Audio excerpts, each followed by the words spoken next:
Hey, welcome to a new section in the course. This section is all about actually how to shoot video with your camera. In this lesson, we're talking about exposure, basically how to make sure your video is bright enough, not too bright or not too dark, with whatever camera you're using. So we're actually going to head out to a real-world location where Sam is going to explain how to properly expose your video. So now we're going to talk about exposure, and really what this comes down to is how much light is in your frame.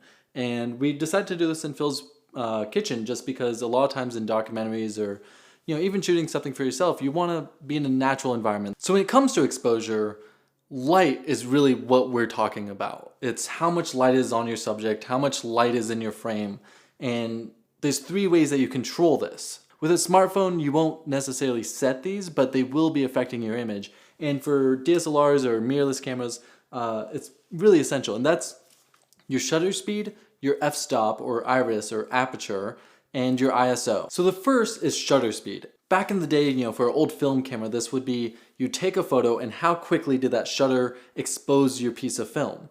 Now when it comes to film or video, think of every second the shutter is moving up and down, allowing light in.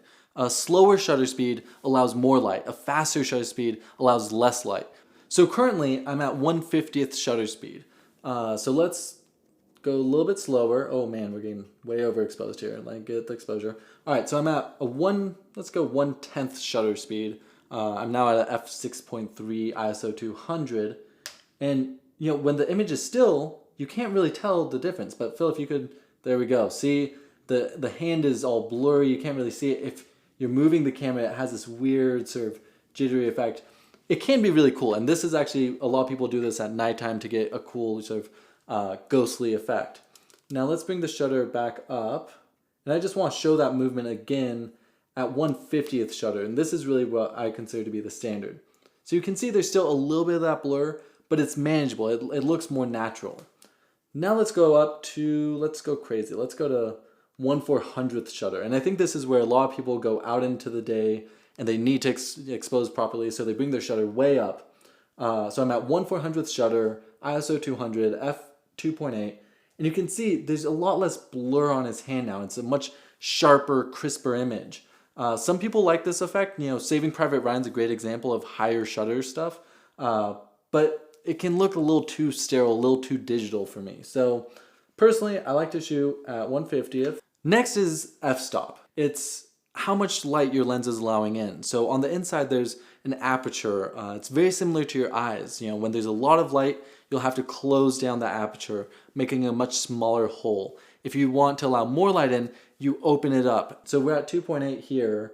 You can see that the background's slightly out of focus, fills nicely in focus, and there's depth there. So let's close it down now to, let's go crazy. We're at f11 now, which for indoors is kind of crazy. So we'll bring the ISO up.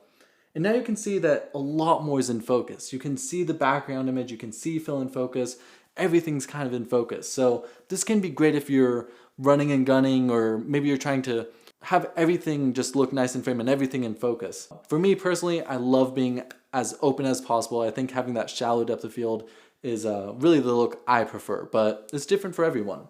The final thing, and really as I've been adjusting all these things, the shutters remain the same. It's been at 1/50th.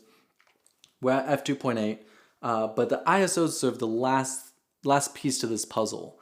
Really, what ISO used to be is it was the sensitivity of your film. It was how well did it perform in low light versus how unsensitive was it. If you went out into the sunlight and needed something that took more light to expose. So currently I'm at ISO 250, which is pretty good, and you can see now. Let's go up to 1600. This is ISO 1600. It's so much more sensitive to light. It's way overexposed. I have to bring my f-stop all the way to f8 to look well exposed. So all these numbers do coincide with one another. To keep it simple, it's how sensitive is your camera, and at that, certain cameras perform better with higher ISOs. The reason that the A7S II is so popular is that you can shoot at these crazy high ISOs. Other cameras are not so much. For a smartphone, the ISO sensitivity really only takes you so far because it's just a smaller camera, smaller sensor, all these other things. So those are really the essentials for exposure, and as we go into DSLRs and other cameras, we'll get more in depth about how you actually expose your image and how you use these tools. Because if you're trying to really get serious about filmmaking, while this can seem daunting and like a lot of information, it's something important to learn, and really it comes second nature after so long. So we'll get to that later, and now we're going to be talking about composition.